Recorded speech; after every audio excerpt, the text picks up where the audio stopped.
الحمد للہ نحمده ونصلی ونسلم علی رسولہ الکریم اما بعد فاعوذ باللہ من الشیطان الرجیم بسم اللہ الرحمن الرحیم والفجر ولیال عشر والشفع والوتر واللیل اذا یسر صدق اللہ مولانا العلی العظیم وبلغنا رسولہ النبی الکریم الامین قال اللہ تبارک وتعالی فی مقام آخر ان اللہ وملائکتہ یصلون علی النبی یا ایہا الذین آمنوا صلوا علیہ وسلموا تسلیما۔ درود پاک بآواز بلند الصلاۃ والسلام علیک یا سیدی یا رسول اللہ وعلی آلک واصحابک یا سیدی یا حبیب اللہ الصلاۃ والسلام علیک یا سیدی یا رسول اللہ وعلی آلک واصحابک یا سیدی یا حبیب اللہ۔ برادران اسلام، اللہ تعالیٰ کی حمد و ثنا اور اس کے پیارے حبیب حبیب لبیب سرور کائنات فخر موجودات امام الانبیاء جناب حضرت محمد مصطفیٰ احمد مجتبیٰ علیہ التحیۃ والثناء کی بارگاہ بے کس پناہ میں ہدیہ درود و سلام پیش کرنے کے بعد سب سے پہلے میں آپ سب حضرات کو صمیم قلب سے دل کی اتھاہ گہرائیوں سے آج 2 ذی الحج 1441 ہجری بمطابق 24 جولائی 2020 عیسوی کے جمعۃ المبارک کے موقع پر ولی کامل حضرت پیر عبداللہ شاہ صاحب رحمۃ اللہ تعالی علیہ اور ان کے روحانی مشن کے امین الحاج حافظ محمد حمید اختر قادری رحمۃ اللہ تعالی علیہ کے مزارات کے قرب میں خوش آمدید کہتا ہوں۔ میری دعا ہے کہ اللہ تعالیٰ مجھے قرآن مجید اور احادیث نبوی صلی اللہ علیہ وسلم کی تعلیمات کی روشنی میں آپ سے گفتگو کرنے کی توفیق عطا فرمائے، میری زبان پر کلمات حق جاری فرمائے، ہر قسم کی سبقت لسانی سے محفوظ و مامون رکھے اور اپنے کرم اور اپنی رحمت سے میری گفتگو کو مؤثر بنائے اور آج کی ہماری یہ نشست میرے اور آپ کے ایمان کی مضبوطی اور عمل کی اصلاح کا ذریعہ اور سبب بنے، اور اپنے کرم اور اپنی رحمت سے اللہ تعالیٰ ہمیں توفیق عمل نصیب فرمائے اور ہمارے اعمال اپنی بارگاہ میں قبول و منظور فرمائے۔ برادران اسلام، ماہ و سال، دن رات، اوقات، یہ سب اللہ کی تخلیق ہے اور اپنی حکمت بالغہ سے اس نے ان تمام چیزوں میں سے بعض کو بعض پر فضیلت عطا فرما رکھی ہے۔ بعض دنوں کو بعض دنوں سے افضل قرار دیا، جیسے جمعہ کا دن سید الایام ہے۔ بعض راتوں کو بعض راتوں پر فضیلت دی، جیسے لیلۃ القدر خیر من الف شہر۔ اسی پروردگار نے یہ ذی الحج کا جو پہلا عشرہ ہے، اس پہلے عشرے کے دن اور رات ان کو فضیلت عطا فرمائی، اور قرآن مجید میں اس کی جانب اشارہ کیا، فرمایا والفجر ولیال عشر، والفجر اور قسم ہے فجر کی، ولیال عشر اور 10 راتوں کی قسم۔ تو یہ جو 10 راتیں ہیں یہ وہ عظمت والی، فضیلت والی، شان والی، مرتبے والی راتیں ہیں جن کی قسم اللہ نے قرآن میں یاد فرمائی ہے۔ والفجر ولیال عشر، یہ 10 راتیں، ان کی قسم، جس کی قسم اللہ قرآن میں یاد فرمائے، یقیناً وہ چیز عظمت والی اور شان والی ہے۔ کس اعتبار سے شان والی ہے؟ ہمارے لیے عمل کے اعتبار سے، کہ جو عمل ان دنوں میں اور ان راتوں میں ہم کریں گے، اللہ تعالیٰ ان اعمال کا اجر و ثواب باقی دنوں اور راتوں کی نسبت بہت زیادہ عطا فرمائے گا۔ وعدہ میرے آقا جناب محمد الرسول اللہ صلی اللہ علیہ وسلم کی زبان صادق سے یوں فرمایا، حضور علیہ السلام نے فرمایا ما من ایام العمل الصالح فیہا احب الی اللہ من ہذہ الایام، کہ یہ جو دن ہیں ان دنوں کے بعد آنے والے، پہلے آنے والے دیگر جتنے بھی دن ہیں، جتنا ثواب اللہ کے نزدیک ان دنوں کے اعمال کا ہے، کسی اور دن کے اعمال کا اتنا ثواب اللہ کے پاس نہیں ہے۔ یعنی اللہ تعالیٰ باقی دنوں کو اتنی فضیلت نہیں دے رہا جتنی فضیلت اللہ تعالیٰ ان 10 ایام کو اور 10 دنوں کو دے رہا ہے۔ صحابہ کے دل میں خیال آیا ہوگا کہ بہت سارے مختلف قسم کے اعمال ہیں، مثلا میدان کارزار میں جا کر جہاد کرنا، باطل اور طاغوتی قوتوں سے ٹکرانا اور تیروں تلواروں کے زخم کھانا، یہ بہت بڑا عمل ہے، تو اس عمل کا ثواب تو زیادہ ہوگا۔ صحابہ نے عرض کی یا رسول اللہ والجہاد، جہاد کے بارے میں کیا خیال ہے؟ حضور علیہ السلام نے فرمایا جہاد بڑا اچھا عمل ہے، لیکن ان ایام کے اندر جو عمل ہے، جہاد کا عمل ان ایام میں ظاہر ہے نہیں، ان کے بعد اگر ہوا ہے تو جہاد سے بھی ان ایام کے اعمال افضل ہیں، یعنی ان ایام کے اندر کیے ہوئے اعمال یہ جہاد سے بھی افضل ہیں۔ ہاں البتہ جہاد اگر اس نوعیت کا ہو کہ کوئی شخص، کوئی کلمہ گو مسلمان مجاہد اپنے گھر سے اپنا مال اور جان لے کے نکلے، میدان کارزار میں جا کر باطل سے ٹکرا کر اپنا مال، اپنی دولت اور اپنا اسلحہ اور اپنی جان تک جان آفری کے سپرد کر دے اور شہادت کا جام پی لے، اس کی بات نہیں، وہ شہادت کے درجے پہ پہنچ گیا، اس کے ثواب کا حساب نہیں۔ لیکن اگر وہ لوٹ آیا، پلٹ آیا تو جہاد کر کے آیا تھا، پھر بھی جتنا ثواب ان 10 دنوں کے اعمال کا ہے، جہاد کا بھی اتنا ثواب نہیں ہے۔ تو اب آپ اندازہ کر لیں کہ یہ جو 10 دن ہم ضائع کر دیتے ہیں، ان 10 دنوں میں گپ شپ ہوتی ہے، خرید و فروخت ہوتی ہے، بزنس اور کاروبار عروج پر پہنچتا ہے، دنیا کا مال اکٹھا کرنے کی کوشش اور فکر میں لگے رہتے ہیں، لیکن یاد رکھیے کوئی ضروری نہیں ہے کہ صرف 9 تاریخ کو تکبیریں پڑھی جائیں اور 10 تاریخ کو تکبیریں پڑھی جائیں۔ صحابہ اکرام کا اور بزرگان دین کا یہ معمول رہا ہے کہ ادھر ذی الحج کا چاند طلوع ہوتا، ادھر ان کی زبانوں پر اللہ اکبر اللہ اکبر، لا الہ الا اللہ واللہ اکبر، اللہ اکبر وللہ الحمد کا ترانہ جاری ہو جاتا۔ یہ جو 9 ذی الحج سے 13 ذی الحج تک، 9 ذی الحج کی فجر سے 13 کی عصر تک ہر نماز کے بعد بآواز بلند ہم تکبیر پڑھتے ہیں، یہ نماز کے ساتھ خاص ہے، لیکن اٹھتے بیٹھتے چلتے پھرتے گھومتے اپنی زبانوں پر یہ کلمات طیبات جاری رکھنے چاہیے۔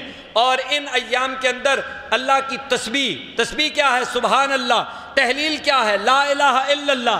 تسبیح اور تحلیل اور تکبیریں یہ اپنی زبان پر جاری رکھنی چاہیے۔ اور اسی طرح ان دنوں کے اعمال، ان کی فضیلت اور عظمت کا کیا عالم ہے۔ عام دنوں کے اندر ہم نفل نماز ادا کریں نا، ویسے اب رواج نہیں رہا، پہلے وہ زمانہ تھا کہ لوگ فجر کی نماز پڑھتے تھے مسجد میں، اور پھر فجر کی نماز کے بعد مسجدوں میں بیٹھ جاتے تھے، ذکر اذکار میں مشغول رہتے تھے، سورج طلوع ہو جاتا، جب گرم ہو جاتا ٹائم اشراق کا ہوتا، پھر نماز اشراق پڑھ کے اپنے گھروں کو واپس لوٹتے۔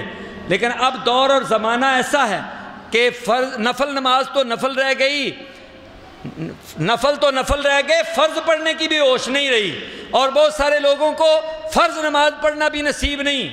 تو اللہ تعالیٰ سے دعا کریں اللہ تعالیٰ اپنے کرم سے فرض بھی ادا کرنے کی توفیق دے، نفل بھی پڑھنے کی توفیق عطا فرمائے۔ ہماری مسجد میں بھی میں دیکھتا ہوں یہ صوفی محمد اکرم صاحب بیٹھے ہوئے ہوتے ہیں، اور بعض اوقات ایک دو نمازی بزرگ وہ ان کے ساتھ بیٹھے ہوتے ہیں، اشراق پڑھ کے جاتے ہیں، لیکن بالعموم نمازیں، نفل نمازیں پڑھنے کا، تہجد پڑھنے کا، اشراق پڑھنے کا، چاشت پڑھنے کا رواج ہی ختم ہو گیا ہے۔ میرے آقا مولا جناب محمد الرسول اللہ صلی اللہ علیہ وسلم نے نماز اشراق کے بارے میں فرمایا کہ جو بندہ فجر کی نماز با جماعت مسجد میں ادا کرے اور اس کے بعد مسجد میں بیٹھا رہے، اللہ کا ذکر کرتا رہے، سورج کے طلوع ہونے کا انتظار کرے، سورج کے طلوع ہونے کے بعد جب پوری طرح سورج طلوع ہو جائے اور کچھ ٹائم گزر جائے 20 منٹ کا وقفہ، اور پھر اس کا وہ نماز اشراق ادا کرے، پڑھے تو اس نے 2 نفل ہیں، لیکن اللہ تعالیٰ اسے پورے ایک حج اور ایک عمرے کا ثواب عطا فرما دے گا، پورے ایک حج اور عمرے کا ثواب عطا فرما دے گا، صرف اشراق کے اس نے 2 نفل ادا کیے ہیں۔ تو عام طور پر نمازیں اور نوافل پڑھنے کا رواج کم ہو گیا ہے، کوشش کریں کہ نوافل کی ادائیگی بھی ہو، اور ان خاص دنوں میں اپنا یہ معمول بنانا چاہیے کہ ہم فرض نماز کے ساتھ ساتھ نوافل کی جانب بھی توجہ دیں۔ میرے آقا و مولا جناب محمد الرسول اللہ صلی اللہ علیہ وسلم وقتاً فوقتاً اپنی امت کو صدقہ و خیرات کی تلقین کیا کرتے تھے۔ حضور علیہ السلام اپنی مثال خود دیتے ہیں، فرمایا میرا تمہارا حال ایسے ہے جیسے ننھا سا بچہ ہو اور اس بچے کو کوئی پتہ نہیں، اس بچے کو سمجھ بوجھ نہیں ہے، وہ آگ کے شعلے اور انگارے دیکھتا ہے اور آگ کے انگاروں کی طرف وہ لپکتا ہے، اسے اٹریکشن اور کشش محسوس ہوتی ہے، ان کی چمک دمک دیکھ کر ان کی طرف بڑھنے کی کوشش کرتا ہے، اور آپ اس کو کھینچ کر پکڑ کر پیچھے کرتے ہیں، وہ روتا ہے، چیختا ہے، چلاتا ہے، کوشش کرتا ہے آگے بھاگنے کی، آپ اس کو پیچھے کھینچتے ہیں، سختی بھی کرنا پڑتی ہے تو کرتے ہیں، اس کا رونا بھی گوارا کرتے ہیں، کیوں؟ اس لیے کہ تمہیں پتہ ہے کہ یہ آگے جائے گا تو واپس نہیں آئے گا، آگ کے انگاروں میں جائے گا تو جل جائے گا۔ میں بھی اسی طرح دیکھتا ہوں کہ تم جہنم کی طرف بھاگتے ہو اور میں تمہیں کھینچ کھینچ کے واپس لاتا ہوں کہ نہ اس وادی کی طرف نہ جانا، یہ رستہ بڑا خطرناک ہے، جہنم کی وادی کی جانب نہ جانا، جاؤ گے تو واپس لوٹ کے نہیں آؤ گے، ہمیشہ ہمیشہ جلتے رہو گے، میں تمہیں آگ سے بچانے کی کوشش کرتا ہوں۔ تو حضور علیہ السلام خود بھی دعائیں کرتے، ساتھ ساتھ ہمیں نصیحتیں کرتے کہ جہنم سے بچو۔ آقا کیسے بچیں؟ فرمایا بچنے کا اور بھی رستے ہیں، ایک رستہ تمہیں یہ بھی بتاتا ہوں، اتقوا النار ولو بشق تمرۃ، آگ سے بچو اگرچہ ایک کھجور برابر ہی صدقہ کیوں نہ کرو، کھجور کا ٹکڑا بھی اگر تمہارے پاس ہے، مال و زر کی فراوانی نہیں ہے، مال و زر کی کثرت نہیں ہے، تھوڑا سا مال ہے، کھجور کا ٹکڑا بھی تمہارے پاس ہے نا، وہ بھی اللہ کی راہ میں دے دو، یہ صدقہ تمہیں جہنم سے آزادی عطا کرے گا، جہنم سے بچا لے گا، جہنم کی آگ سے بچا لے گا۔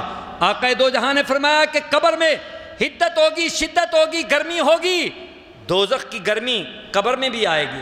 اگر نیک آدمی ہوگا تو جنت کی جانب کھڑکی کھلی ہوئی ہے، اگر برا ہے تو جہنم کی جانب دروازہ کھلا ہوا ہے۔ جہنم سے قبر کے اندر شدت اور حدت اور حرارت آ رہی ہے آگ کی۔ حضور علیہ السلام فرماتا ہے اس دن کوئی سایہ نہ ہوگا، اور اگر تم نے کوئی صدقہ کیا ہوگا وہ صدقہ تمہارے لیے سایہ بن جائے گا، اور قبر کی حرارت اور قبر کی شدت اور قبر کی گرمی سے تمہیں وہ بچا لے گا۔ حضور علیہ السلام نے کثرت سے صدقہ و خیرات کا حکم دیا۔ تو آج اگر ہم یہ سوچیں کہ یہ ایام، یہ جو ایام عشرہ ہیں، ان ایام کے اندر نوافل کی پابندی کی جائے، نوافل کے ساتھ ساتھ صدقہ و خیرات کی پابندی کی جائے، اور اسی طرح میرے آقا و مولا جناب محمد الرسول اللہ صلی اللہ علیہ وسلم نے صدقے کی بار بار تلقین فرمائی۔ یہ صدقہ جو ہوتا ہے نا، جب بندہ دینے کی کوشش کرتا ہے تو یہ جنگ ہوتی ہے، یہ معمولی کام نہیں، یہ جہاد ہے۔ جیسے میں نے بتایا تھا نا، کافر سے جہاد کرے تو یہ جہاد اصغر ہے، میدان کارزار میں جا کے تلوار تیر سے لڑے تو یہ جنگ جو ہے یہ جہاد اصغر ہے، اور اپنے آپ سے لڑنا بڑا مشکل ہے۔ بندہ کہتا ہے میں مال اور دولت اللہ کی راہ میں دے دوں، شیطان وسوسہ ڈالتا ہے، شیطان کہتا ہے کنگال ہو جائے گا، غریب ہو جائے گا، الشیطان یعدکم الفقر ویامرکم بالفحشاء، شیطان تمہیں فقر سے ڈراتا ہے، غربت سے ڈراتا ہے، کہتا ہے یہ پیسے دے دیے اللہ کی راہ میں، تیرے پاس کیا بچے گا، تو خالم خالی رہ جائے گا، تیرے پاس کچھ نہیں رہے گا۔ فقر سے اور مفلسی سے، تنگ دستی سے، غربت سے، افلاس سے، لاچارگی سے ڈراتا ہے، اور اللہ فرماتا ہے اللہ یعدکم مغفرۃ منہ وفضلا، اور اللہ تعالیٰ تمہارے ساتھ وعدہ کرتا ہے کہ تم دو گے میری راہ میں تو ایک تو بخش بھی دوں گا، بخشش بھی کر دوں گا، مال بھی اور بخش دوں گا، بخشش بھی فرما دوں گا اور مال بھی اور بخش دوں گا۔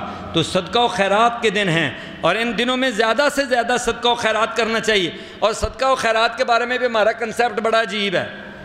ہم سمجھتے ہیں صدقہ ہوتا ہی وہ ہے جو بکرے کا ہو، بکرے کے علاوہ صدقے کو صدقہ ہی نہیں سمجھتے، اور بکرا بھی کالا ہونا چاہیے۔ یہ ہمارے ہاں توہمات ہیں کہ کالا بکرا ہوتا بھی صدقہ ہوتا ہے، حالانکہ صدقہ سے مراد کوئی بھی چیز جو ضرورت مند کو آپ اللہ کی رضا کے لیے دیتے ہیں وہ صدقہ ہے۔ اور بہترین صدقہ کرنسی ہے۔ ایک زمانہ تھا جس زمانے کے اندر لوگوں کے پاس کپڑا نہیں ہوتا تھا، جس زمانے میں لوگوں کو کھانے کو اجناس نہیں ملتی تھی، اس وقت اس زمانے میں چلتی اجناس تھیں، کپڑا تھا، اور یہ ضروریات زندگی تھی لوگوں کو دی جاتی تھی پوری کرنے کے لیے، اور اسی طرح بکرے اور گوشت، اور یہ دودھ دے دیا، کسی کو گوشت دے دیا۔ لیکن اب جو کرنسی کا زمانہ آ گیا، اس کرنسی کے زمانے میں ضرورت مند کو پیسے دینا بہترین صدقہ ہے، تاکہ وہ اپنی ضرورت کی چیز لے لے۔ کہیں ایسا نہ ہو کہ اسے لباس کی ضرورت ہو، آپ اس کے گھر میں آٹا دے رہے ہیں، اور کہیں ایسا نہ ہو اس کے پاس 6 جوڑے پہلے موجود ہوں اور رات کو بچے اس کے بھوکے ہوں اور آپ 7واں جوڑا بھی اس کے گھر دے آئیں۔ نہیں، ضرورت کی چیز وہ اپنی مرضی سے خرید سکے، اس لیے بہترین چیز صدقہ جو ہے وہ مالی صدقہ ہے، جو پیسے کی صورت میں، کرنسی کی صورت میں اور دولت کی صورت میں دیا جائے۔ ان دنوں کے اندر جو دیگر نیک اعمال ہیں، ایک تو میں نے عرض کیا تسبیح زیادہ سے زیادہ پڑھیں، تکبیرات پڑھیں، اللہ اکبر اللہ اکبر، ایک بار آپ بھی پڑھ لیں، اللہ اکبر اللہ اکبر، لا الہ الا اللہ واللہ اکبر، اللہ اکبر وللہ الحمد۔ یہ پتہ کون سی تسبیح ہے؟ جس وقت حضرت سیدنا ابراہیم علیہ السلام اپنے لخت جگر کو، اپنے نور نظر کو، اپنے جگر کے ٹکڑے کو زمین پر لٹا کر، ہاتھ میں چھری تھام کر گردن پہ چھری چلانے لگے، آسمان پہ گونج پڑ گئی، فرشتے حیران ہو گئے کہ یا اللہ یہ کیسا منظر ہے، یہ تیرا ایسا محبوب، تیرا ایسا مطلوب، تیرا ایسا خلیل کہ اپنا جگر کا ٹکڑا تیری رضا کے لیے قربان کرنے کو آمادہ و تیار بیٹھا ہے۔ اور فرشتے پکار اٹھے، اللہ اکبر اللہ اکبر اللہ اکبر اللہ اکبر۔ یہ فرشتوں کی ندا تھی، یہ فرشتوں کی صدا تھی، یہ فرشتے آواز بلند کر رہے تھے، یہ اظہار محبت اور اظہار حیرت کر رہے تھے، یہ اللہ کی بلندی کا تذکرہ، اللہ کی کبریت کا تذکرہ یہ فرشتے کر رہے تھے۔ اللہ اکبر اللہ اکبر اللہ اکبر۔ حضرت سیدنا ابراہیم کے کانوں میں فرشتوں کی آواز گونجی تو وہ پکار اٹھے، لا الہ الا اللہ واللہ اکبر۔ کوئی عبادت کے لائق نہیں، میرا معبود بھی یہی ہے، میرا مسجود بھی یہی ہے، میرا مطلوب بھی یہی ہے، میرا مقصود بھی یہی ہے، میرا سب کچھ یہی ہے، اور جو میرے پاس ہے اسی کا دیا ہوا ہے، میری زندگی بھی اسی کے لیے، میری موت بھی اسی کے لیے، میرا جینا مرنا اسی کے لیے، جان اسی کے لیے، مال اسی کے لیے، اولاد اسی کے لیے، لا الہ الا اللہ واللہ اکبر۔ اور جب یہ گونج حضرت اسماعیل کے کانوں میں پڑی اور حضرت اسماعیل پکار اٹھے، مولا میں چھوٹا تو بڑا، میں انسان اور تو خالق، اے اللہ میں مخلوق، تیری شان بڑی بلند و بالا ہے، تو نے اپنے کرم اور اپنی رحمت سے مجھ چھوٹے سے کی قربانی کو قبول کر لیا۔ اس پہ اظہار مسرت کرتے ہوئے اسماعیل علیہ السلام پکار اٹھے، اللہ اکبر وللہ الحمد۔ اللہ بہت بڑا ہے اور ساری تعریفوں کا قابل اللہ ہے، ساری تعریفوں کے لائق اللہ ہے۔ یہ تکبیر تشریق جو فرشتوں کی زبان سے، جو حضرت ابراہیم خلیل اللہ کی زبان سے، جو حضرت اسماعیل ذبیح اللہ کی زبان سے نکلی، یہ اللہ نے ہمیں عطا فرما دی، یہ ہمیں عطا فرما دی۔ اس کا مجموعہ بن گیا، اس کا مرکب بن گیا۔ میرے مصطفیٰ نے غلاموں سے کہا کہ میرے غلاموں، میرے امتیوں، یہ تکبیر تشریق پڑھا کرو، اور یہ تکبیر تشریق یوں تو جب چاند نظر آئے شروع ہو جایا کرو، لیکن جب 9 ذی الحج آ جائے، 9 ذی الحج کی فجر کی نماز کے بعد، پھر 10، 11، 12، 13 ذی الحج کی نماز عصر تک ہر نماز فرض جو باجماعت ادا کی جائے، اس کے بعد باواز بلند ایک مرتبہ اس تکبیر کو باواز بلند پڑھنا ہے، اللہ اکبر اللہ اکبر، لا الہ الا اللہ واللہ اکبر، اللہ اکبر وللہ الحمد۔ عیدگاہ کی جانب جاؤ تو یہی پکار ہو، پلٹ کے واپس آؤ تو یہی پکار ہو۔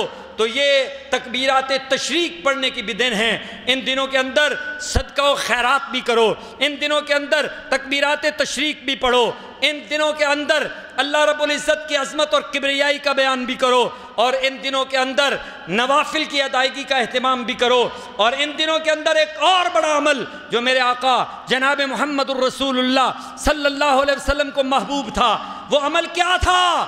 آقا دو جہاں روزے رکھا کرتے تھے۔ حضور علیہ الصلوۃ والسلام روزے رکھا کرتے تھے، اور آپ کے روزوں کا تو عالم ہی کچھ اور ہے، پورے 9 روزے ہی رکھ لیتے تھے، 9 روزے ہی۔ اور اگر کسی کو نصیب ہو جائے 9ویں کا خالی روزہ، یعنی ایک یوم عرفہ کا دن، ایک دن کا روزہ، حضور علیہ الصلوۃ والسلام سے پوچھا گیا آقا اگر ایک دن کا روزہ نصیب ہو جائے تو کیا شان ہوگی؟ فرمایا یکفر السنۃ الماضیہ والباقیہ، اگر ایک عرفہ کا روزہ تم نے رکھ لیا، پچھلا جو پورا سال گزرا ہے بشری تقاضوں کے تحت جو گناہ تم سے سرزد ہو چکے، اپنے کرم سے اللہ وہ ایک روزے کے بدلے سارے ہی معاف فرما دے گا۔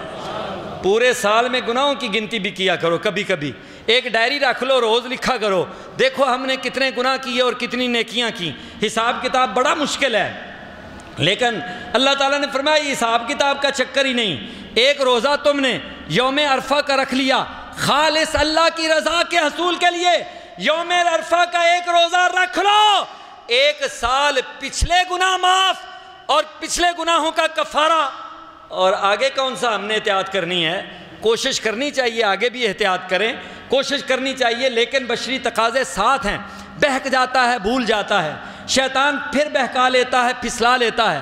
اللہ نے فرمایا پچھلے سال کے گناہوں کا کفارہ بنا دوں گا، اگلے سال کا ایڈوانس کفارہ بنا دوں گا، اگلے سال کا بھی ایڈوانس کفارہ بنا دوں گا اگر تم نے عرفہ کے دن کا روزہ رکھ لیا۔ برادران اسلام، پھر اس کے بعد وہ وقت بھی آتا ہے جس وقت میں ہم نے اللہ کی راہ میں قربانی کا فریضہ سر انجام دینا ہے، اور یہ قربانی، اس قربانی کی شان یہ ہے کہ میرے آقا و مولا جناب محمد الرسول اللہ کو اللہ نے حکم دیا، حضور کو اللہ نے فرمایا انا اعطینا کل کوثر، اے پیارے محبوب ہم نے آپ کو خیر کثیر عطا فرمائی ہے۔ کوثر کا مطلب کیا ہے؟ خیر کثیر، مال دیا تو بے حساب، مالک کونین ہیں گو پاس کچھ رکھتے نہیں، دو جہاں کی نعمتیں ہیں ان کے خالی ہاتھ میں، اگر چاہتے تو اود پہاڑ سونے کا بن کے ساتھ چلتا۔ مال دیا تو بے حد و بے حساب، عزت دی تو بے حد و بے حساب، شان دی تو بے حد و بے حساب، عظمت دی تو بے حد و بے حساب، اور اگر امت دی تو بے حد و بے حساب۔ آج کوئی مسلمانوں کی گنتی کر کے دیکھ لے کہ کتنے ہیں حضور کے غلام۔ حضرت موسیٰ علیہ السلام فرماتے ہیں کہ کل قیامت کے دن میں دیکھتا ہوں کہ کس طرح میری امت بھی بڑی زیادہ ہوگی، لیکن جب میں مصطفیٰ کی امت کو دیکھتا ہوں تو دروازے تنگ ہو جائیں گے، جنت کے دروازے تنگ ہو جائیں گے، اتنی میرے محبوب کی امت ہوگی۔ حضرت موسیٰ علیہ السلام بھی حیرت کی نظر سے دیکھتے اتنی زیادہ امت، تو اب قیامت تک جتنی بھی امت ہوگی وہ حضور کی ہوگی، جتنی بھی امت ہوگی وہ حضور کی۔ فرمایا اتنی امت دے دی، اتنی نعمتیں دے دیں، مال دیا تو بے حد و بے حساب، اعمال دیے تو بے حد و بے حساب، عظمت دی تو بے حد و بے حساب، شان دی تو بے حد و بے حساب، علم دیا تو بے حد و بے حساب، اور اگر امت دی تو بے حد و بے حساب۔ انا آتینا کل کوثر، اب تو کیا کر، تو یہ کر فصل لربک، تو اپنے رب کی نماز پڑھ، تو اپنے رب کی نماز پڑھ۔ اللہ نے ہمیں تو کچھ نہیں نہ دیا ہوا کہ بہت کچھ دیا ہوا، ہر بندہ یہ سمجھتا ہے مجھے کچھ نہیں دیا۔ اللہ کے بندے سوچا یہ کرو اللہ نے مجھے کیا کیا دے دیا ہے، میں کس چیز کا مستحق اور اہل تھا، لیکن اللہ نے مجھے بہت کچھ دے دیا، یہی کہا کرو، شکر کرو گے تو اللہ اور دے گا۔ تو فرمایا محبوب تمہیں میں نے سب کچھ ہی دے دیا، خیر کثیر دے دی، فصل، اب تو نے مجھے کیا دینا ہے، بس تو صرف اپنی جبین نیاز میری بارگاہ میں جھکا لے، میری نماز پڑھ لے، اور میں سمجھوں گا کہ تو نے سب کچھ ہی دے دیا۔ تو صرف نماز پڑھ لے، میں سمجھوں گا کہ سب کچھ ہی دے دیا۔ لربک وانحر، اور دوسرا کام قربانی کر، دوسرا کام کیا کر، قربانی کر۔ ہمارے اوپر لازمی دو چیزیں لازم، ایک یہ کہ ہم اللہ کی نعمتوں کے شکرانے کے طور پر نماز پڑھیں اور قربانی کریں، نماز پڑھیں اور نماز کا حکم پہلے، قربانی کا حکم، نماز کا حکم پہلے، قربانی کا حکم بعد۔ میں نے 6 بجے ٹائم لکھ دیا، کیوں؟ اس لیے کہ ہمارے قاری نعیم صاحب سعودی عرب میں رہے نا زیادہ دیر، تو انہوں نے 6 بجے کا ٹائم لکھ دیا۔ میں نے پوچھا کہ یہ ٹائم کیوں رکھا؟ کہنے لگے جی سعودی عرب میں ایسے ہوتا ہے، لوگ نماز پڑھتے ہیں، وہیں بیٹھے رہتے ہیں، اور پھر اس کے بعد نماز عید پڑھ کے جاتے ہیں۔ آپ میں سے بھی لوگوں نے دیکھا ہوگا، معمول وہاں یہی ہے کہ لوگ فجر کی نماز پڑھنے جاتے ہیں، وہاں بیٹھے رہتے ہیں، ذکر اذکار میں مشغول رہتے ہیں، اور پھر 6 بجے وہ نماز ادا کر کے مطلب یہ کہ جلدی نماز عید کی پڑھ کے وہ چلے جاتے ہیں۔ تو میں نے کہا وہ سعودی عرب ہے، وہاں سے پاکستانی گئے ہوتے ہیں، دوسری دنیا کے لوگ گئے ہوتے ہیں، وہ جا کے نماز پڑھتے ہیں فجر کی، اور بعد میں عید کی نماز وہیں بیٹھ کے پڑھ کے آتے ہیں۔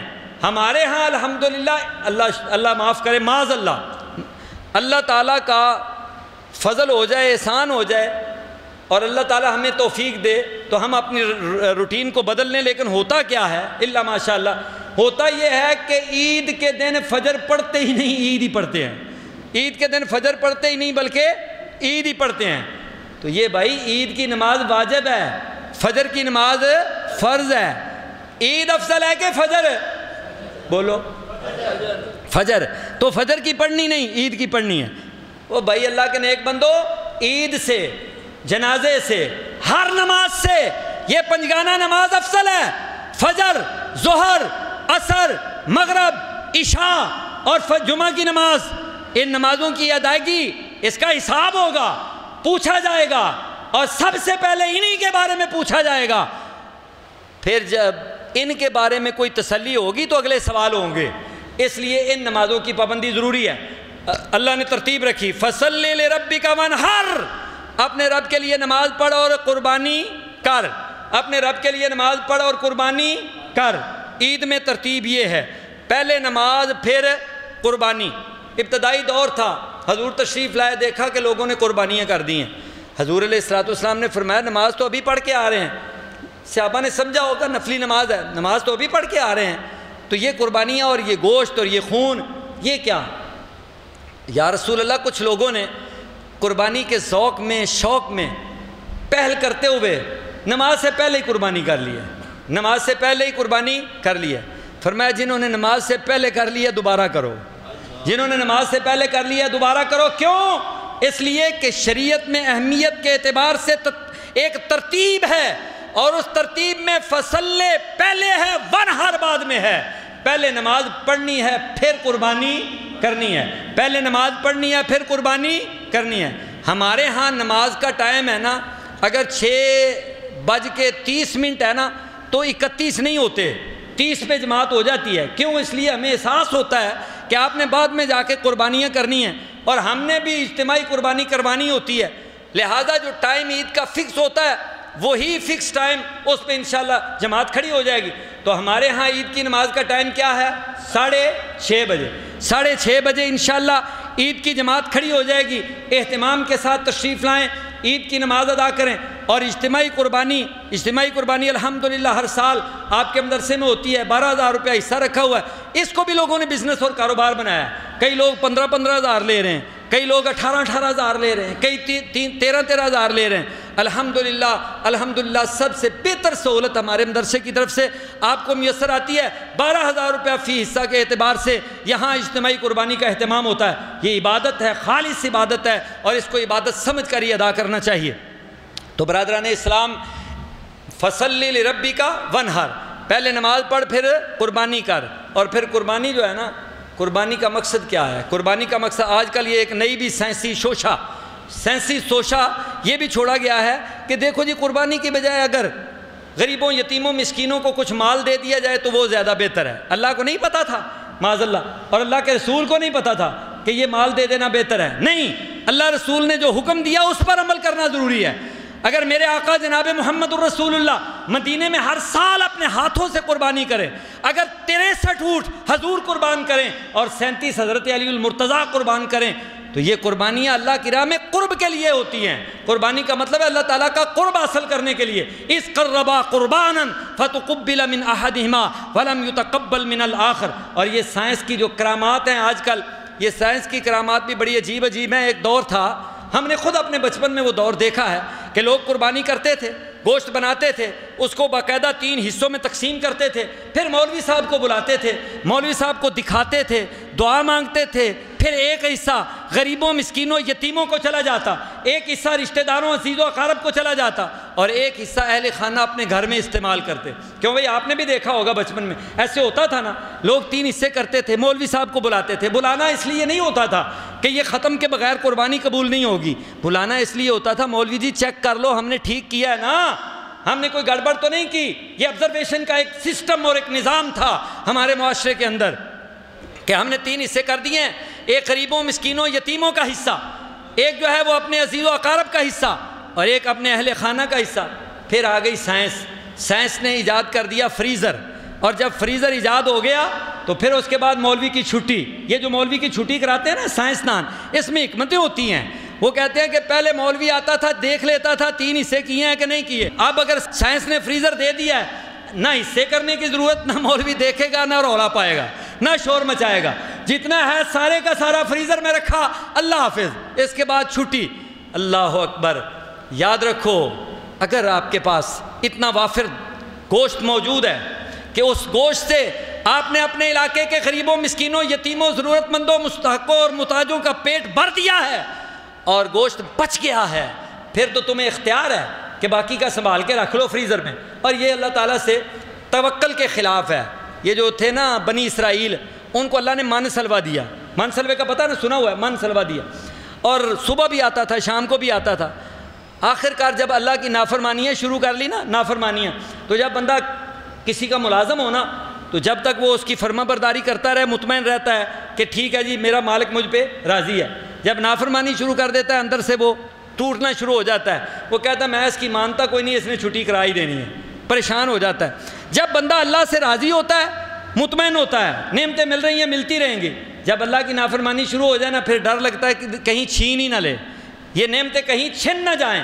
بنی اسرائیل کو من سلوا ملتا تھا، جب نافرمانیاں کرنے لگے ڈر گئے، کہنے لگے کہیں ایسا نہ ہو شام کو آیا سویرے آیا ہی نہ، سویرے پتہ نہیں آئے کہ نہ آئے، انہوں نے شام کو لپیٹ کے پونے میں رکھ لینا صبح کے لیے۔